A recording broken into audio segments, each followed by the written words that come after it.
लेते first question. Agni missile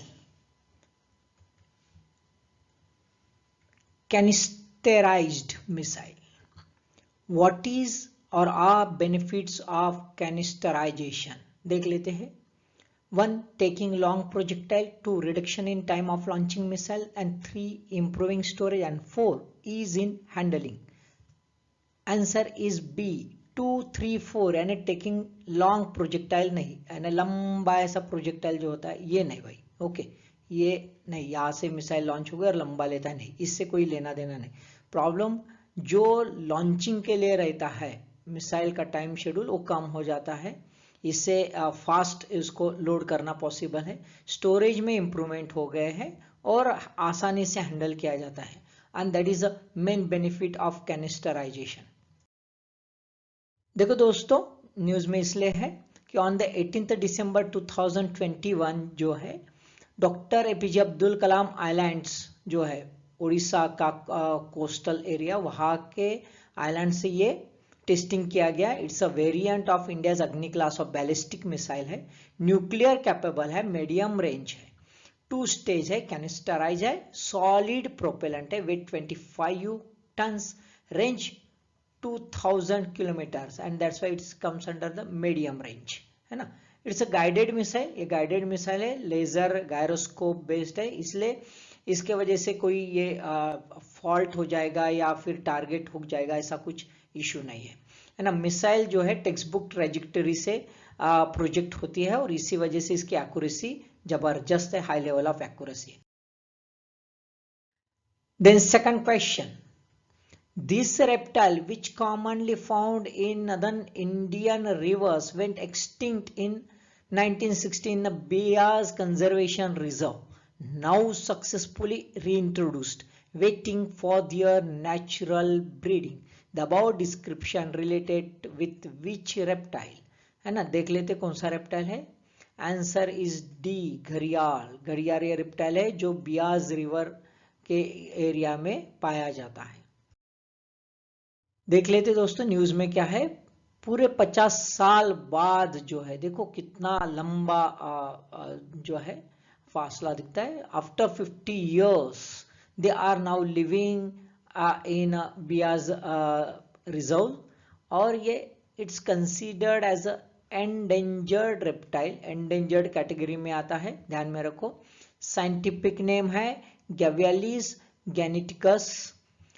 2017 से 94 घड़ियाल छोड़े गए और कैजुअलिटी नहीं के बराबर है, एक ही सिर्फ घड़ियाल मारा गया है।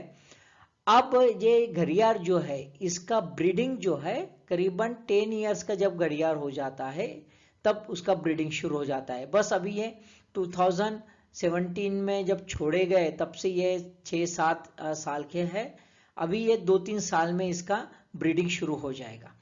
नॉर्थ रिवर जो है, नॉर्थ इंडियन रिवर्स जो है, गंगा, यमुना, चंबल और ट्रिब्यूटरीज में ये पाए जाते हैं।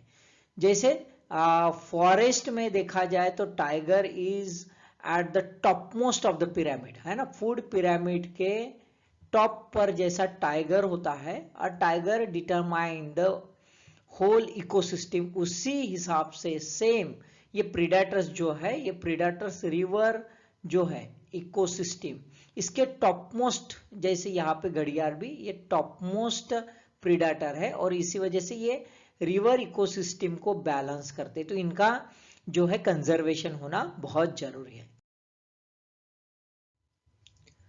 Which of the traditional intercrops are taken in coffee plantations in India? 1. Avocados, 2. Pepper, 3. Cardamom और 4. Citrus fruit। कौन सा है देख लेते हैं। So answer is B, 2 and 3, है ना। पेपर एंड कार्डामम जो है ये ट्रेडिशनल इंटरक्रॉप्स है। न्यूज में क्यों है देख लेते दोस्तों। न्यूज में इसलिए है कि प्लांटर्स ग्रोअर्स जो है, कॉफी बोर्ड ने कहा है कि भाई you need to diversify to boost the income. CEO Jagadeesha ने कहा है कि to sustain the coffee farmers, green tourism जो है, फ्रूट ट्रीज जैसे एवोकाडोज है इनको लगाना चाहिए, एक्सोटिक फ्रूट ट्रीज है, वहां पे फिश और डेयरी फार्मिंग भी करना चाहिए, बी कीपिंग करना चाहिए। ये डाइवर्सिफिकेशन होना बहुत जरूरी है, ऐसा उनका कहना है। अभी देखा जाए तो रीजन ये है कि इंडिया की कॉफी प्रोडक्टिविटी जो है इंटरनेशनल लेवल से काफी कम है। क्यों? Just because of the lack of proper sunlight और अदर आइडियल क्लाइमेटिक कंडीशंस जो होती है वो इंडिया में प्रॉपर नहीं है, और साथ में इनपुट कॉस्ट जो है, cost of production is also high. तो ये कम करने के लिए और सस्टेनेबिलिटी लाने के लिए there is a need of diversification of the crops with in a coffee plantation. Then fourth question, under the PM Poshan scheme, the cook cum helpers are classified as A. honorary workers, B. full-time workers, C. employees, D. daily wage workers. Answer is A. honorary workers. देख लेते क्यों news में आ गया है। News में इसलिए आ गया है कि बहुत सारे जो मिड डे मील वर्कर्स है, कुक्स है, उनको बहुत ही कम जो है ऑनरियम दिया जाता है, जस्ट अंडर 2000 पर मंथ। आप सोच सकते हो है ना कितना खतरनाक काम है, यानी कितनी पुअर कंडीशन है मिड डे मील वर्कर्स की। अराउंड 65%, देखो 65% of the cook come helpers जो है उनको 2000 से कम पर मंथ, ध्यान में रखो पर मंथ दिया जाता है। अभी ये इश्यू है कि they are not considered as a workers, और इसी वजह से उनको मिनिमम वेज जो है ये एक्ट लागू नहीं होता अभी। लेकिन ऐसा नहीं है कि सभी तरफ ये हाल है। अभी देखो कि क्या खास बात है कि ये 8 स्टेट्स एंड 3 यूनियन टेरिटोरीज जो है ना, उन्होंने अपना ऑनरियम फ्रोज कर दिया है बहुत ही पुअर कंडीशन पर 1000 पर मंथ। लेकिन सदर्न स्टेट्स और यूनियन टेरिटोरीज है वो बहुत ही अच्छा उनको ऑनरियम देते हैं, जैसे पुडुचेरी है 21,000, केरला है 9,000, तमिलनाडु है 12,000। इसका मतलब पान इंडिया लेवल पर ऐसा यूनिफॉर्म जो है उनका ऑनरियम डिक्लेयर नहीं है, तो इसकी वजह से काफी दिक्कत में mid day meal workers work करते हैं। तो इनके ये जो वर्क पैटर्न है इस पर बुरा असर गिर सकता है। सेंटर ने इस पर ध्यान देना बहुत जरूरी है। Then fifth question, find the incorrect pair, state and the state song. Tamil Nadu, Tamil Thai Vajdu. Andhra Pradesh, Ma Telugu Thallaki. Kerala, Malaya Matrivande. And Karnataka, Jaya Bharata Jananiya Tanujate. देख लेते कौन सा incorrect है। सी केरला ये incorrect है ना। क्यों news में देख लेते दोस्तों, थोड़ा देख लो, थोड़ा सा ध्यान में दो। जितने भी स्टेट सॉन्ग्स है ना, कुछ स्टेट्स के स्टेट सॉन्ग्स है, देख लेना बहुत जरूरी है। तो क्यों देखना जरूरी है, न्यूज में इसलिए आया है कि तमिलनाडु जो है इन्होंने कंपलसरी कर दिया है कि जब भी स्टेट सॉन्ग लगाया जाएगा तब सभी में खड़ा होके उनका जो है आदर करना चाहिए। 17 दिसंबर 2021 ने सीएम जो है उन्होंने स्टालिन जो है इन्होंने डिक्लेयर कर दिया है कि तमिल थाई वजतो ये जो है ये प्रेयर सॉन्ग है in praise of a mother Tamil as a state song, declare कर दिया है। अब ऐसे इसमें सभी जो है प्रेजेंट रहते हैं, they have to be standing, है ना, remain in a standing position except differently abled जो है उनको छोड़ के। अब हाईकोर्ट जो है, हाईकोर्ट ने 6 दिसंबर को कहा है कि देयर इज नो स्टैट्यूटरी और executive order requiring attendance to stand when the state song sung. अब ये 6 दिसंबर को कह दिया और 17 दिसंबर को जो है गवर्नमेंट ने नोटिफिकेशन निकाल दिया है। Then seventh question, which country recently changed its economic policy approach from relatively laissez-faire economy, that is a free economy, to market regulations to check out the monopoly in the market. Monopoly जो है market की checkout करने के लिए एक regulatory market का ऐलान कर दिया गया है और लेजेस-फेयर इकोनॉमी अपनी छोड़ दी है। USA, France, Australia, China. देख लेते हैं answer. Answer is D, China. देखो चाइना कहते हैं हम रेड कैपिटलिज्म, एक वर्ड है ना, रेड कैपिटलिज्म, है ना। चाइना ने जो है अपनी इकोनॉमी ग्लोबल लेवल पर काफी ओपन कर दिया है प्राइवेट इन्वेस्टमेंट के लिए, लेकिन अभी मोनोपोली हो रही थी, पर्टिकुलरली जो न्यू इकोनॉमी का प्लेयर्स है, न्यू इकोनॉमिक प्लेयर्स में ये ज्यादा थी है ना, जैसे ये जो है अपनी ऑनलाइन इकोनॉमी जो बिल्डअप हुई, डिजिटल इकोनॉमी, ये डिजिटल इकोनॉमी से काफी कुछ डिवाइड होते जा रहा था और इसी वजह से मोनोपोली क्रिएट ना हो, इसलिए चाइना ने ये डिक्लेयर कर दिया गया। ये देखो, Beijing titans anti trust legal enforcement है ना, न्यू ब्यूरो हेड भी अपॉइंट कर दिया गया है। नवंबर 2021 में एलिवेटेड कर दिया गया seniority of market regulators anti trust unit as the national anti monopoly bureau, और गैन जो है वो चीफ अपॉइंट कर दिया गया है। अब इनका जो है पावर्स भी अपग्रेड कर दिए गए हैं। They move with help to antitrust investigators to gain the resources when examining the merger and acquisition।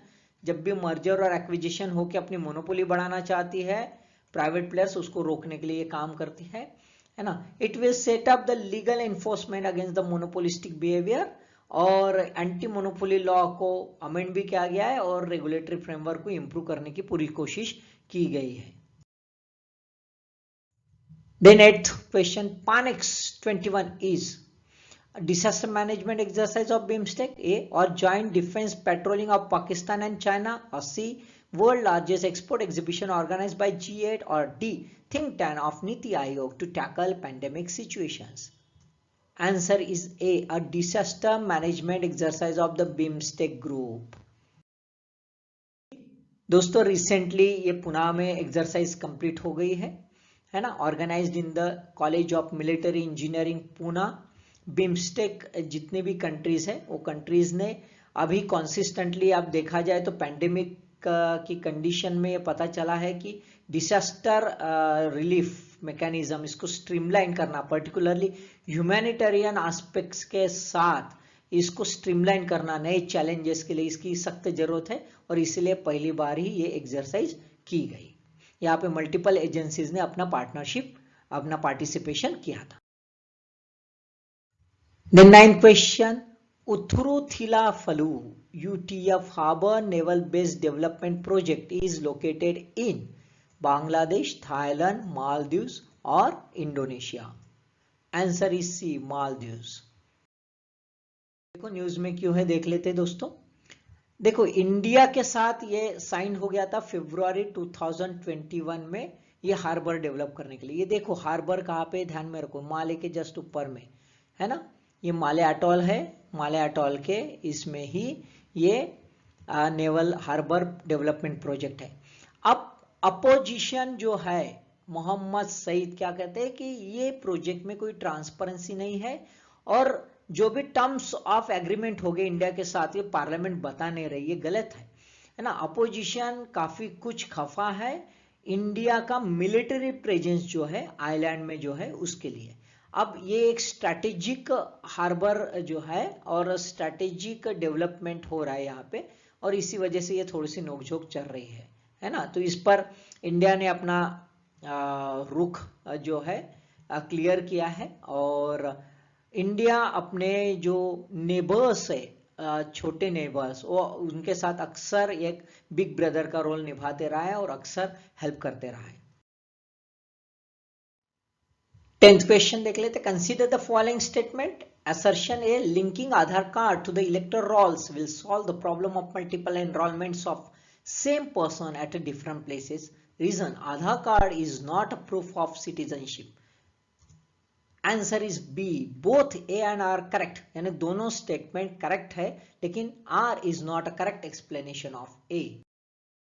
इसलिए दोस्तों कि अभी newly passed election laws amendment bill 2021 हो गया, इसमें ये लिंकेज का इनेबलिंग यानी परवानगी जो है दे दिया है। अपोजिशन के क्या ऑब्जेक्शन है, वो कहते हैं कि Aadhaar actually is not a proof of citizenship, और सिटीजनशिप का कोई प्रूफ नहीं है और अब इसके कॉन्टेक्स्ट में यदि जो preventing non citizen from voting ये सॉल्व नहीं हो सकता। एक दूसरा है just undermining the principle of secret ballot. Secret ballot is a fundamental right of privacy of voter जो पुत्तस्वामी केस में डिफाइंड किया गया था, तो ऑब्वियसली ये भी वायलेशन है। Then 11th question, consider the following statement. 1. The word anti-national activities nowhere mentioned in the Constitution of India. 2. National Crime Records Bureau published data on crime committed by anti-national element in its annual Crime in India report. Now, which of the above statement is or are correct? Answer is C. Both are correct. देख लेते हैं. देखो ये news इसलिए है दोस्तों कि ministry of home affairs ने लोकसभा के एक क्वेश्चन को आंसर देते हुए कहा है कि anti national activity word was inserted by the 42nd amendment 1976 in 31D, है ना, 31D में डाला गया. ये इमरजेंसी के वक्त का इशू है. And then it was repaired by the 43rd amendment act 1977. लेकिन बहुत सारे क्रिमिनल लेजिस्लेशन है और जुडिशियल प्रोनाउंसमेंट, वहां पे ये वर्ड कॉन्सिस्टेंटली यूज किया गया है as it is detrimental to the unity and integrity of nation, है ना. अब पब्लिक ऑर्डर देखो, मिनिस्ट्री ऑफ होम अफेयर्स क्या कहते हैं, पब्लिक ऑर्डर और पुलिस जो है as per the 7th schedule of the constitution, ये स्टेट का सब्जेक्ट है भाई, और स्टेट का सब्जेक्ट होने की वजह से हमारे पास डाटा नहीं है. लेकिन 2019 से जो है नेशनल क्राइम रिकॉर्ड ब्यूरो, अब नेशनल क्राइम रिकॉर्ड ब्यूरो ये सेंट्रल गवर्नमेंट मैनेज करती है, इनके अंडर में. अब नेशनल क्राइम रिकॉर्ड ब्यूरो ने अपना 2017 में पहली बार रिपोर्ट रिलीज किया जहां पे crime committed by anti national element, ये टाइटल के साथ उन्होंने डाटा रिलीज किया. अब भाई सेंटर का काम है कोऑर्डिनेशन का, तो कोऑर्डिनेशन का है तो भाई डाटा कलेक्शन भी सेंटर कर सकते, लेकिन ये इस ढंग से आंसर थोड़ा गलत है. सेंटर ने अपना कोऑर्डिनेटर एज अ कोऑर्डिनेटर, है ना, in the context of the cooperative federalism, उसने अपना फर्ज निभाना चाहिए. ये यहाँ पे आंसर सही लग नहीं रहा है. अब देखो चैप्टर जो है, ये जो चैप्टर है इसमें 3 नाम जो है वो डिक्लेयर कर दिए गए anti national element, north east insurgents, left wing extremist और टेररिस्ट इंक्लूडिंग जिहादी टेररिस्ट. ये थोड़ा ध्यान में रखो दोस्तों, क्योंकि ये भी क्वेश्चन बन सकता है. Then 12th question, reporters without borders, an international NGO published world press freedom index since 2002. What does it measures? ये क्या मेजर करती है? 1. Pluralism in journalism. 2. Independence of media. 3. Safety of journalists. And 4. Quality of journalism. Answer is B. 1, 2, 3. Pluralism, independence और safety. बहुत ही important है क्योंकि it's called as a 4th pillar of a democracy, है ना, 4th pillar of democracy कहते हैं. और इसी वजह से जर्नलिज्म में प्लूरलिज्म हो, मोनोपोली ना हो, इंडिपेंडेंस हो, स्टेट का हस्तक्षेप ना हो और सेफ्टी हो. अब ये इसलिए है कि स्टेट काफी बार जो है अपने अथॉरिटेरियन बिहेवियर, डेस्पोटिज्म जो जिसे हम कहते हैं, डेस्पोटिक वर्क अक्सर जर्नलिज्म के अगेंस्ट में करता है. हम क्या देखते हैं, तो जर्नलिज्म जो है एक तरफ से journalist might be becoming a stooge of the state, है ना, स्टेट के चमचे बन जाते हैं, और जो नहीं बनते स्टेट उनको खत्म कर देता है. ये इशू अक्सर दिखा है. और यदि ये सेफ नहीं है, इंडिपेंडेंट नहीं है, तो डेमोक्रेसी थ्राइव नहीं हो सकती, because it's considered as a 4th pillar of democracy. News में क्यों है देख लेते दोस्तों. देखो पहले तो हम देख लेते हैं रिपोर्टर्स विदाउट बॉर्डर जो है, इनका मैप देख लो. देखो यहाँ पे कैटेगराइजेशन किया है, good situation, satisfactory situation, problematic situation, difficult situation और वेरी सीरियस सिचुएशन. ये कलर बैंड भी आप देख लीजिए. अब ये कलर बैंड में इंडिया की पोजीशन देखो कौन सी है, तो आप देखते हैं डिफिकल्ट सिचुएशन, यानी just next about the very serious situation, जो चाइना हमारे बगल में है, म्यांमार दिख रहा है यहाँ पे, है ना. तो ये देख सकते हैं कि ये क्या शो करता है, it shows the poor condition of a journalism in India vis-a-vis the state. अब देखो यहां पे देख लेते, गवर्नमेंट डिसएग्री, गवर्नमेंट ने डिनाई किया इंडिया ने कि भाई ये जो वर्ल्ड प्रेस फ्रीडम इंडेक्स जो है, यहाँ पे इंडिया को बहुत ही नीचे रखा है. India ranked 142 out of 180 countries with score of 46.56, है ना. अब इसके वजह से इंडिया नाराज है और इंडिया ने कहा है कि आपका असेसमेंट सही नहीं है. अब ड्यू टू वेरियस रीजंस क्या है, कहना है कि भाई आपका सैंपल ही बहुत कम है, आपने बहुत ही कम वेटेज रखा है फंडामेंटल्स ऑफ डेमोक्रेसी को, और मेथोडोलॉजी जो है ये आपकी सही नहीं है, नॉन ट्रांसपेरेंट है। ये क्वेश्चंस इंडिया ने किया है। अभी देख लेते टॉप 5, यदि देख लेते तो नॉर्वे है, फिनलैंड है, स्वीडन है, डेनमार्क है, कोस्टारिका, ये टॉप 5। और बॉटम अप इरिट्रिया है, नॉर्थ कोरिया है, तुर्कमेनिस्तान है, चाइना है, जोबिती है। अब देखिए यहाँ पे यदि हम रैंक देखते इंडिया के कॉन्टेक्स्ट में, तो इंडिया जो है हम 142 पर देखते हैं, यानी जस्ट अबव पाकिस्तान, पाकिस्तान से जस्ट ऊपर है, बांग्लादेश से जस्ट ऊपर है। लेकिन हमारे बाकी नेबर्स, भूटान देखो है ना 65, नेपाल देखो 106, श्रीलंका 127 और म्यांमार है ना 140, यानी हम देख सकते हैं कि हमारी कंडीशन काफी कुछ पुअर है।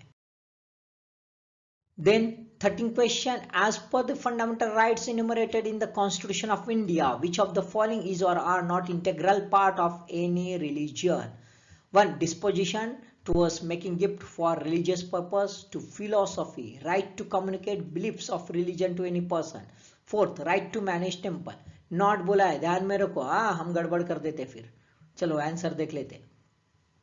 D 1, 2 and 4, 1, 2 and 4, these are not integral part of any religion, यानी disposition toward making the gift of for the religious purpose, gift कोई जरूर नहीं, philosophy is not also integral part of religion, और right to manage the temple is also not, but right to communicate the belief of the religion ये under article 25 आता है।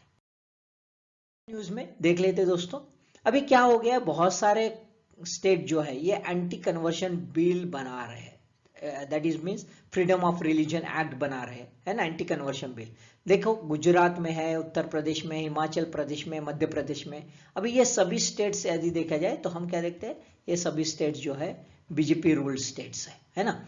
अब ये draft bill यदि देखा जाए तो ड्राफ्ट बिल क्या लिखा है कर्नाटका, वो भी देख लेते हैं। Freedom of religion enumerated in the constitution not permitted to convert or attempt to convert either directly or otherwise any other person from one religion to other by using misrepresentation, force, undue influence, coercion, allurement or any fraudulent means by marriage, nor shall any person abet or conspire for the conversion. So ये पूरा जो statement है, it's a total reflection of the spirit of the constitution, constitution का spirit reflect करता है। Article 25 में हमें freedom of religion कहा है, लेकिन फोर्सफुल कन्वर्शन नहीं कहा है। Then 14th question, what is or are the advantages of future contracts of agriculture commodities? 1. Show accurate price trend. 2. Facilitate risk hedging. 3. Regulate price fluctuations. Answer is B, 1 and 2 only. Accurate price trend future contracts हमें बता सकता है। दूसरा है risk hedging भी होती है ना, ये प्राइस फ्लक्चुएशन को रोक नहीं पाता। फ्यूचर कॉन्ट्रैक्ट से प्राइस फ्लक्चुएशंस हो सकते हैं।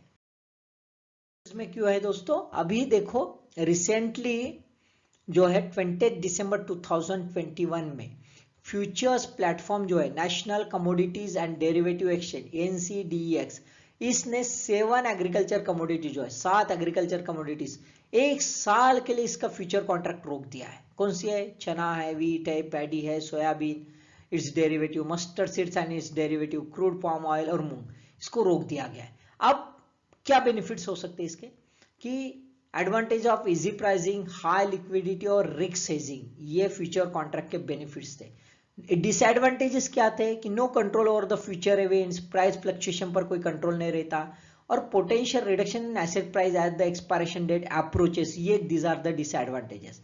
ये डिसएडवांटेजेस रोकने के लिए ही ये जो है 1 साल के लिए इसको बैन कर दिया गया, क्योंकि इनके प्राइजेस कंसिस्टेंटली बढ़ रहे थे। अब क्रिटिक्स ये कहते हैं कुछ ट्रेडर्स कि इसका फायदा तो अच्छा हुआ है, ट्रेडिंग में एक प्रोटेक्शन आ जाएगा, प्राइजेस में कंट्रोल आ जाएगा, लेकिन दूसरे तरफ से ये भी क्रिटिसिज्म किया जाता है कि भाई recently there are elections in some states और इसके वजह से गवर्नमेंट ने ये किया है ना। तो खैर इसका बेनिफिट जो है, एडवांटेजेस और डिसएडवांटेजेस अपने बने हैं। Then 15th question, which is proposed semi high speed railway project which connected Kerala's north and south coastal cities? A marine link, B trans Kerala rail, C coastal rail corridors, D silver line corridors. Answer is D silver line corridor. देखो क्या है, ये देखो कहां से शुरू होता है ना, ये कसागोड जो है नॉर्थ और एंड होता है तिरुवनंतपुरम। ये देखो एंड तिरुवनंतपुरम है ना, 1 2 3 4 5 6 7 8 9 और 10 इतने कवर करेंगे। 11 सिटीज टोटल कवर करेंगे, 11 स्टेशंस रहेंगे। 529.45 किलोमीटर की लाइन है। तिरुवनंतपुरम का एयरपोर्ट जो है ये इससे कनेक्ट किया जाएगा थ्रू द फीडर स्टेशन।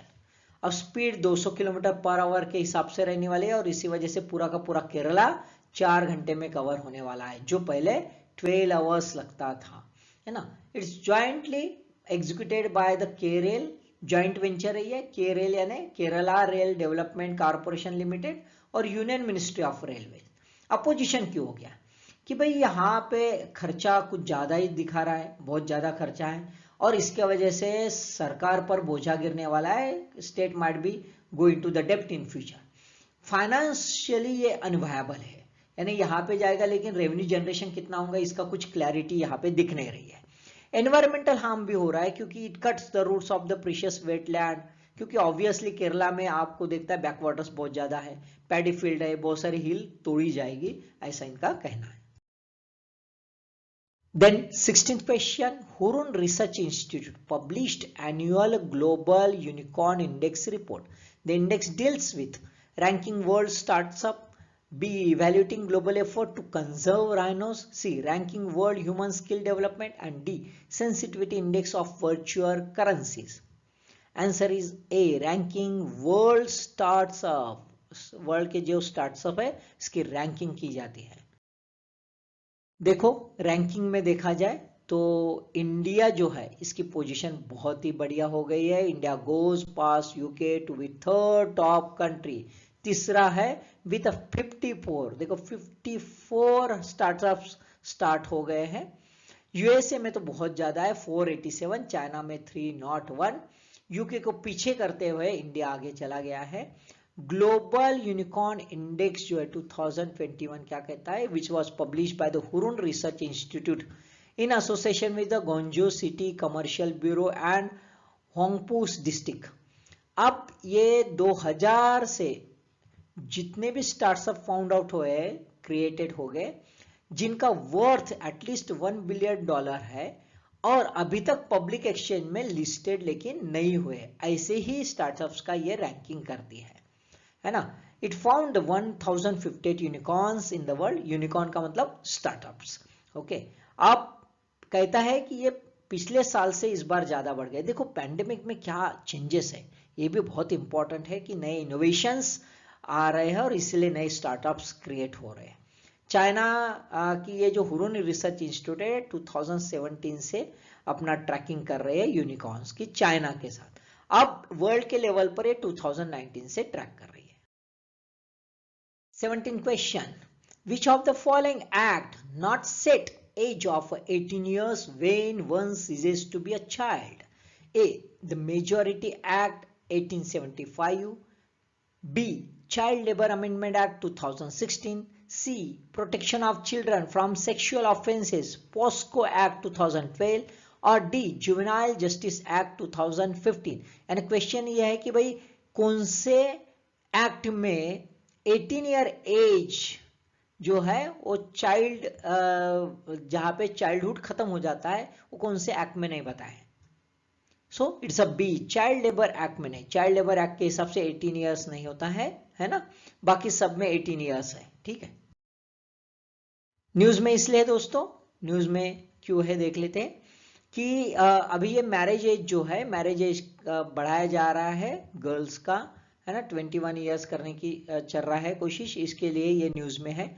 बहुत सारे ऐसे एक्ट है, अभी ये एक्ट यदि चेंज होता है तो बहुत सारे ऐसे एक्ट है जो एक्ट में चाइल्ड का एज अलग अलग है, उस पर असर गिरने वाला है और इसी वजह से उसको भी हमें चेंज करना जरूरी है, नहीं तो इश्यू हो जाएगा, है ना। अदर एक्ट्स बाकी, और इसके अलावा यदि अदर एक्ट्स देखें तो 61st कॉन्स्टिट्यूशनल अमेंडमेंट एक्ट 1988 में वोटिंग एज 18 ईयर्स का बताया है। है ना। राइट टू एजुकेशन एक्ट 2009 में बताया गया है चाइल्ड जिसको कहते हैं 6 to 14 ईयर्स।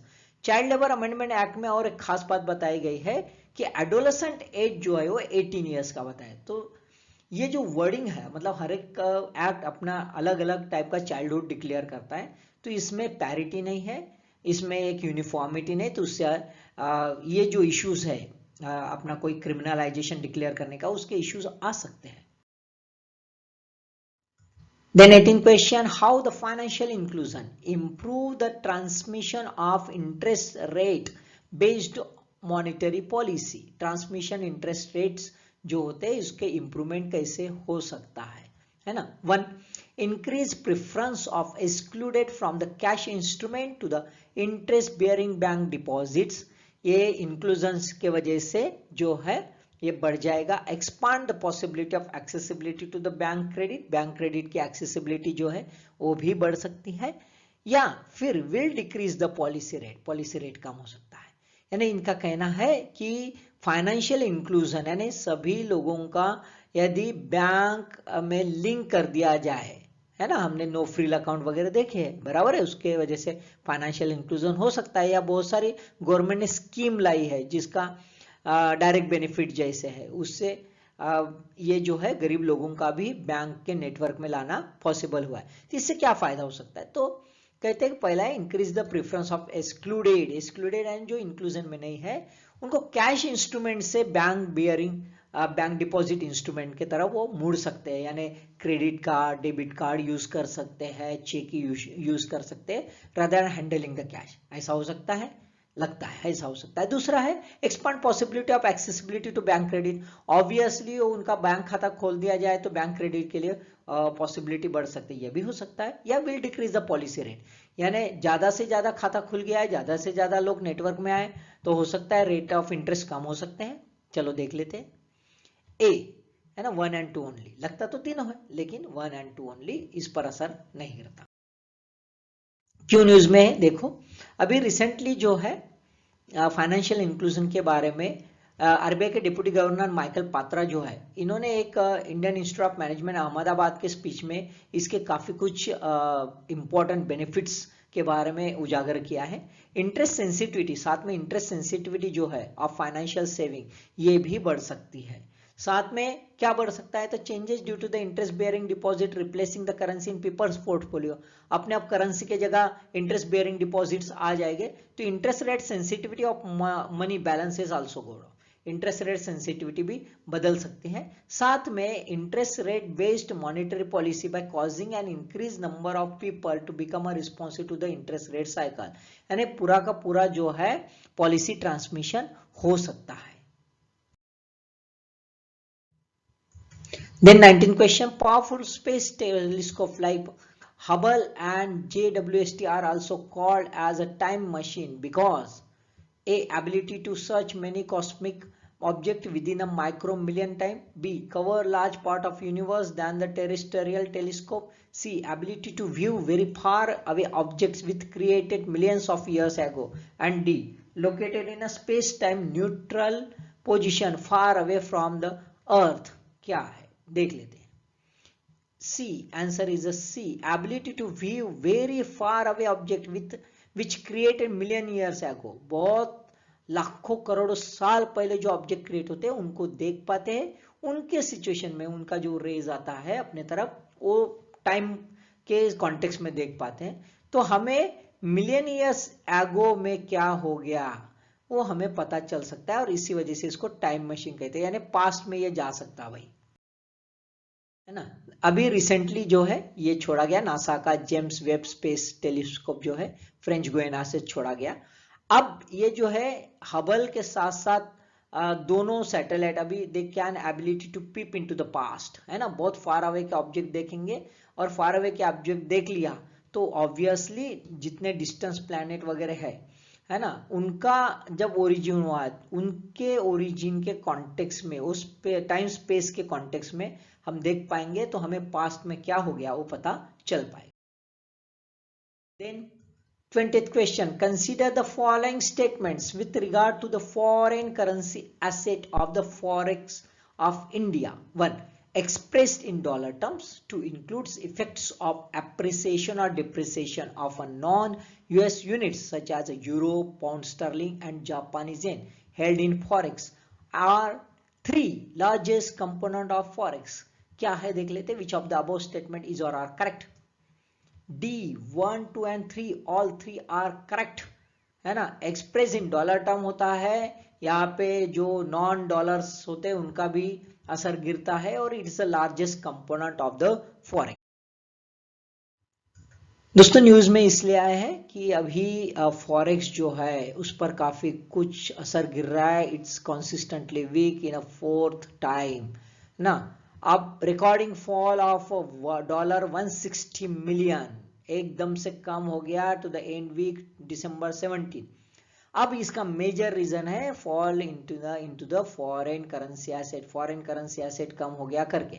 अभी बाकी की पोजीशन देखें तो गोल्ड रिजर्व जो है वो तो बढ़ गया है, थोड़ा सा माइनर इसमें बढ़ गया है. HDR में कोई बदलाव नहीं आया और करेंसी रिजर्व पोजीशन जो है IMF की है ना, रिजर्व ट्रांचे, वो भी जो है हल्का सा बढ़ गया है. यानी सबसे बड़ा असर किस से गिरता है? FCA से गिरता है क्योंकि it's a major component of the forex. Then 21st question, a paste of potential economic importance to the area endangered thereby and not yet present there, or present but not widely distributed and being officially controlled is called as, है ना, endemic है, epidemic paste है, quarantine paste है या sporadic paste है. सो answer is सी, है ना, quarantine paste. अब बाकी का देखो, एंडेमिक का कहाँ है? ऑकरिंग रेगुलरली, अक्सर मिलता है, यानी वहीं पे है भाई. कन्फाइंड टू पर्टिकुलर एरिया और लोकेलिटी एक फिक्स एरिया पर है. दूसरा epidemic, occurring in severe form, बहुत ही सीवियर फॉर्म पर है और पर्टिकुलर सीजन में पाया जाता है एक लोकेलिटी में. और स्पोरेडिक यानी आइसोलेटेड लोकेलिटीज में पाया जाता है ना, हर जगह नहीं. दोस्तों न्यूज में इसलिए है कि ईरानियन कीवी जो है अफगानिस्तान से आ रही, वहां पे कॉन्टेजियस क्वारंटाइन पेस्ट है, एस्पिडियोटस नर्ड और एनोडेला ऑरेंटी, है ना. ये जो है ये दोनों पेस्ट वहां पे पाए गए हैं, ये क्वारंटाइन पेस्ट है. अब ईरान साथ में एप्पल भी कर रहा है, एक्सपोर्ट कर रहा है इंडिया में, जिसमें इसके साथ, इन पेस्ट के साथ साथ कॉडलिंग मॉथ भी पाया गया है. कॉडलिंग मॉथ जो है ये खास बात यह है कि ये फ्रूट पर डिपेंड है रादर देन लीव्स, और इसी वजह से फूड का काफी कुछ, फ्रूट्स जो है, फ्रूट्स का काफी कुछ नुकसान हो जाता है, पर्टिकुलरली एप्पल और पियर्स का नुकसान हो जाता है. Then 22nd question, consider the following statements. Right to be forgotten recognized as an intrinsic part of the right to privacy in the Me Too allegation case 2019. Second, right to privacy recognized as a fundamental right in the K.S. Puttaswamy case 2007. Which of the above statement is or are correct? C, both are correct. बहुत important है दोस्तों, थोड़ा ध्यान में रख लेना, है ना. बहुत अच्छा है ये टॉपिक, थोड़ा डिटेल में एनालिसिस भी है, कई एडिटोरियल से जरूर पढ़ लेना, है ना. ये टॉपिक आपको मेंस के भी काम में आ सकता है. यहाँ पे देखो थोड़ा सा एक देख लेते हैं हम ब्रीफली कि दिल्ली हाई कोर्ट जो है 2019 में डिक्लेयर कर दिया गया है कि भाई ये राइट टू फॉरगॉटन और right to be left alone is inherent aspect of right to privacy. अब पर्सनल डाटा प्रोटेक्शन बिल जो है इसका भी ये अहम हिस्सा है, राइट टू फॉरगॉटन, ये अहम हिस्सा बन गया है. अभी यूरोपियन यूनियन ने भी जो है अपना जनरल डाटा प्रोटेक्शन रेगुलेशन कर दिया है. उसमें आर्टिकल 17 में कहा गया है कि राइट टू इरेजर, है ना, इरेज कर दो भाई of a certain categories of personal data. Russia ने भी 2015 में एक एक्ट बना दिया जिसमें ये एक्सेप्ट कर दिया गया कि जिसमें कोई रिलेवेंसी नहीं, इनएक्यूरेसी है, वायलेशन ऑफ लॉ है, इसके वजह से कोई यदि डाटा है तो उसको रिमूव कर सकते हैं. कुछ कंट्रीज है जैसे तुर्की या साइबेरिया, वहां पे ये कायदा है, लेकिन स्पेन और इंग्लैंड में इसके लिए कायदा नहीं, लेकिन देर आर रूलिंग, है ना, कोर्ट रूलिंग्स है यहाँ पे, कोर्ट के अपने जजमेंट्स है इनके फेवर में, है ना. तो ये बहुत अच्छा है, इसके वजह से जो अननेसेसरी स्टिग्मेटिक एलिमेंट है एक आध बंदे की, वो डिलीट हो कर सकते हैं. Then 23rd question, consider the following facts with regard to the fourth edition of the health index released by the Niti Aayog for the year 2019-20. One, among the big 19 states, Uttar Pradesh ranked at the bottom. Uttar Pradesh top in terms of incremental performance by registering the highest incremental change from the base year 2014-15 to the reference year 2019-20. The gap between the best and worst performers increased in the year 2019-20 as compared to the 2018-19. कौन सा fact correct है देख लेते हैं. B 1 and 2 मतलब UP बहुत ही पीछे है, रैंक बॉटम सबसे आखिरी में 19 स्टेट्स में, लेकिन यूपी का इंक्रीमेंटल परफॉर्मेंस ये बेस्ट है ना. अब गैप जो है बेस्ट और वर्स्ट परफॉर्मेंस इनकी इंक्रीज नहीं हुई है तो इनकी डिक्रीज हुई है, कम हो गई है. चलो देख लेते थोड़ा डिटेल्स. देखो क्या है, न्यूज में है केरला टॉप्स द नीति list in the health indicators for the 4th straight year. Continuously 4 बार केरला ने जो है पहली पोजीशन संभाल के रखा है. रिपोर्ट का टाइटल है the healthy states progressive India. ये भी ध्यान में रखो, हाँ क्वेश्चन पूछते हैं. कौन कंपाइल करता है? नीति आयोग करता है, यूनियन हेल्थ मिनिस्ट्री, और टेक्निकल असिस्टेंस किससे? तो वर्ल्ड बैंक से लिया जाता है. 19 बिग स्टेट्स, 8 स्मॉल स्टेट्स और 7 यूनियन टेरिटरी का ये डाटा है. इसमें वेस्ट बंगाल और लद्दाख ये नहीं है because of the unavailability of adequate data. Kerala ये टॉप मोस्ट परफॉर्मर पे है. बेसिस क्या लगी है? तो ये 23 इंडिकेटर्स इसमें कवर होते हैं, like neonatal mortality rate, under 5 mortality rate, sex ratio, modern contraception, prevalence rate, full immunisation coverage, antenatal care, identification of cure of TB, टीसी सभी का. Health index is a weighted composite index. एक composite index है जिसका based indicator यदि देखे जाए तो 3 डोमेन्स पर है. एक हेल्थ आउटकम, इसका 70%, गवर्नेंस एंड इंफॉर्मेशन 12% और की इनपुट्स एंड प्रोसेसेस के लिए 18% ये डिवीजन कर दिया गया है. यदि हम देखें, देखो यहां पे आपको ध्यान में आएगा. Number 1 Kerala, number 2 Tamil Nadu, number 3 Telangana, number 4 Andhra Pradesh और नंबर 5 महाराष्ट्र. ये 4 नंबर्स आपको दिखते हैं टॉप मोस्ट 5 नंबर्स, है ना. अब ये टॉप मोस्ट 5 नंबर्स पर यदि हम देखते हैं इंक्रीमेंटल चेंज, यानी किसमें अच्छा काम हो रहा है, वर्क इनपुट आउटपुट रेशियो किसका बढ़ रहा है, तो आप देखो सबसे ज्यादा बढ़ा है तो यूपी का बढ़ा है. यानी यूपी में अभी बेहतरीन काम चल रहा है ना. माना वर्स कंडीशन बाकी इसमें, लेकिन बेहतरीन काम चल रहा है. ऑन द अदर हैंड यदि केरला देखे तो यहाँ पे इंक्रीमेंटल चेंज कम है. ऑब्वियसली ये थ्रेशोल्ड के काफी नजदीक पहुंच गया, 82.220 है इसका, तो ऑब्वियसली यहाँ पे इंक्रीमेंटल चेंज कम दिखेगा. यहाँ पे इंक्रीमेंटल चेंज यूपी में ज्यादा दिख रहा है, इसका मतलब यूपी सरकार अच्छी मेहनत कर रही है, ये एक ध्यान में आ रहा है, बराबर है. यहाँ पे जो टॉप मोस्ट पोजीशन पर है उनका इंक्रीमेंटल चेंज यदि नहीं है तो ऑब्वियसली वो अपने थ्रेशोल्ड के ऊपर काफी कुछ पहुंच गए, तो उनको जरूरत उतना नहीं. लेकिन कुछ स्टेट्स है जहां पे बुरी हालत है, यदि जैसा हम देखते हैं राजस्थान है, हरियाणा है ना. यहाँ पे बहुत, छत्तीसगढ़ देखो यहाँ पे बहुत बुरे हाल है, यहाँ पे निगेटिव में है, यानी इनपुट जो है इंक्रीमेंटल है ही नहीं है, तो इनको बहुत ज्यादा ध्यान देने की सख्त जरूरत है ना. अब यदि हम देखते हैं इधर में, ये साइड में यदि देखते स्मॉल स्टेट्स में मिजोरम टॉप मोस्ट पोजीशन पर है, मेघालय ये 5th पोजीशन पर है ना, गोवा 4th पोजीशन पर है. लेकिन इंक्रीमेंटल चेंज में देखो गोवा के पूरे बुरे हाल है ना, माइनस में चला गया है. तो गोवा की गवर्नेंस अब की पोजीशन बहुत ही खराब है, ऐसा दिख रहा है. यहाँ पे यदि हम यूनियन टेरिटोरीज के बारे में देखते हैं तो यूनियन टेरिटोरीज के बारे में दादरा एंड नगर हवेली जो है नंबर 1 पर है, लेकिन यहाँ पे इंक्रीमेंटल चेंज बहुत ही पुअर है. लेकिन इसका स्कोर भी अच्छा है, ऐसा कोई इशू नहीं है ना. On the other hand Delhi ये पीछे है, लेकिन दिल्ली में इंक्रीमेंटल चेंज बढ़िया है. दिल्ली है, जम्मू कश्मीर है, लक्षद्वीप है, यहाँ पे इंक्रीमेंटल चेंज अच्छा है.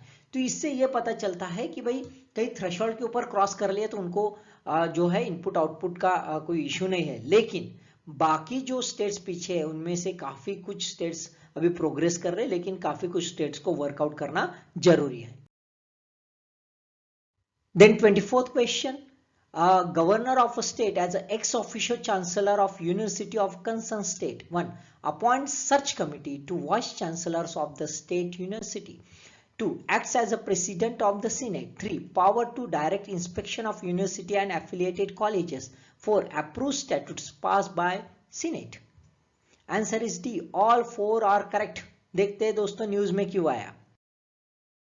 न्यूज में इसलिए आया है कि महाराष्ट्र में जो है महाराष्ट्र लेजिस्लेटिव असेंबली, इन्होंने 28 दिसंबर 2021 को एक लॉ पास कर दिया है जिसके through Maharashtra public universities act जो है इसको अमेंड कर दिया गया, जिसके through governor as a chancellor के पावर कम कर दिए गए in the appointment of vice chancellors, और बाकी भी पावर कम कर दिए गए, है ना।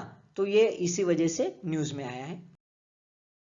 यहां पे क्या हो गया है, क्या बिल में प्रोविजन है जो दोनों हाउसेस में पास हो गया है कि सर्च कमेटी जो है should recommend a panel of 5 names. Search committee 5 name ये रिकमेंड करेगी, किसको? स्टेट गवर्नमेंट को।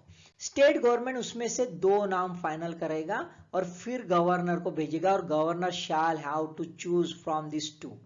अब गवर्नमेंट ने यदि अप्रूवल नहीं दिया ये 5 में से, तो फिर से ये सर्च कमेटी को नए सिरे से शुरू करना है, fresh names from same committee, है ना, या फिर न्यू कमेटी बिठाई जाएगी।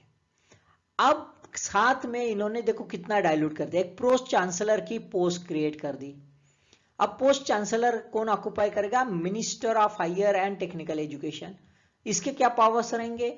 इन द एब्सेंस ऑफ चांसलर, यानी गवर्नर नहीं रहेगा, he will preside over the convocation ceremony, यानी एक्चुअली कॉन्वोकेशन सेरेमनी ये गवर्नर प्रिसाइड करता है, अभी वो करेंगे। He may call for information relating to academic and administrative affairs of the university, ये भी गवर्नर के पावर है, वहां पे भी अभी एंट्री हो गई। Government nominate members of university senate and management council, ये भी गवर्नर का पावर था, उसमें अभी एंट्री हो गई प्रो चांसलर की। तो ऑब्वियसली अभी क्या है कि गवर्नमेंट ज्यादा से ज्यादा इंटरवेंशन कर रहा है। ये बोर्ड जो है, एक बोर्ड बनाया जाएगा for the preservation and promotion of Marathi language and literature and will set up to preserve and develop Marathi language of a state as well as the local language for the communication among the masses. ये भी एक clause इसमें डाला गया। यदि देखा जाए तो हम क्या देखते हैं कि गवर्नर जो होता है is a ex officio, governor जो है एक्स ऑफिशियो चांसलर होता है under the universities act of the state, है ना। यूनिवर्सिटी एक्ट के हिसाब से वो चांसलर होते हैं, एक्स ऑफिशियो चांसलर होते हैं। ये इसलिए किया गया है कि यूनिवर्सिटी की ऑटोनॉमी ये प्रोटेक्ट रहे और अनड्यू जो पॉलिटिकल इंटरफेरेंस है ये ना हो। तो अभी यदि महाराष्ट्र का एक्ट देखते हैं तो हमें क्या दिखता है कि अनड्यू पॉलिटिकल इंटरफेरेंस हो रहा है ना। अब यदि गवर्नर देखा जाए ट्रेडिशनली तो is a president of senate, senate का प्रेसिडेंट रहता है, तो ऑब्वियसली उसके वजह से उसको पूरे पावर्स सीनेट के कॉन्टेक्स्ट में आ जाते हैं, इसलिए वो इंस्पेक्ट भी कर सकता है सभी यूनिवर्सिटीज के हर एक कंपोनेंट को, एफिलिएटेड कॉलेज को, अपना जो है इंक्वायरी का रिजल्ट भी डिक्लेयर कर सकता है, उस पर एक्शन भी ले सकता है, और साथ में सर्च कमेटी भी वो अपॉइंट कर सकता है। साथ में एक क्या पावर है उसके, तो accord the consent of the warrant of degree and withdraws the degree or a distinction both at the recommendation of the senate. Senate के रिकमेंडेशन से वो डिग्री एलोकेट भी कर सकता है और डिग्री विड्रॉल भी कर सकता है। Approve and disapprove the statute by the senate, senate का चेयरमैन रहने की वजह से उसको एक पावर्स है, उसके स्टैट्यूट जो है यानी कायदे जो सीनेट ने बनाए उसको एक तो एक्सेप्ट करे या रिजेक्ट करे, या फिर टीचर का अपॉइंटमेंट करे, है ना, इसका भी पावर गवर्नर का है। Last question, Atal ranking of institutions on innovation achievements ARIIA is an initiative of the Union Education Ministry to rank systematically all major higher education institutions in India. Which of the following base is taken for ranking? A. Innovation and entrepreneurship development among the students and faculties. B. Academic facilities to the students without discrimination on the basis of religion, race, caste, sex or place of birth. C. Outcome of institutions in the overall campus job opportunity to all students at a higher level. And D. Institutions affiliation with regard to the global universities in the areas of faculties and student exchange. Answer क्या है देख लेते हैं। Answer is A. Innovation and entrepreneurship development among the student and faculties is a base taken for this ranking. देखो ranking जो है हम देख लेते हैं, इट्स इवेल्युएट, क्या क्या इवेल्युएट करते हैं विद वेरियस पैरामीटर जैसे patent filed and granted, number of registered student and faculty startup, fund generation by incubated startup, specialize in restructure are created by the institutions to promote innovation and entrepreneurship. बहुत सारी categories इन्होंने बनाए, जैसे centrally funded technical institution, state universities, state standard on technical college, private universities, private standard on technical college, non technical government and private universities and institutions. इतनी categories बनाई और उसमें ranking की गई है।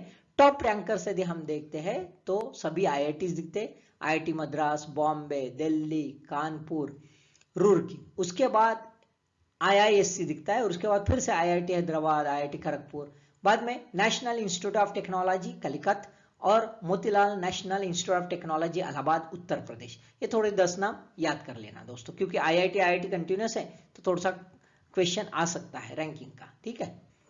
तो आई होप सो कि ये 25 क्वेश्चंस आपको समझ आए होंगे।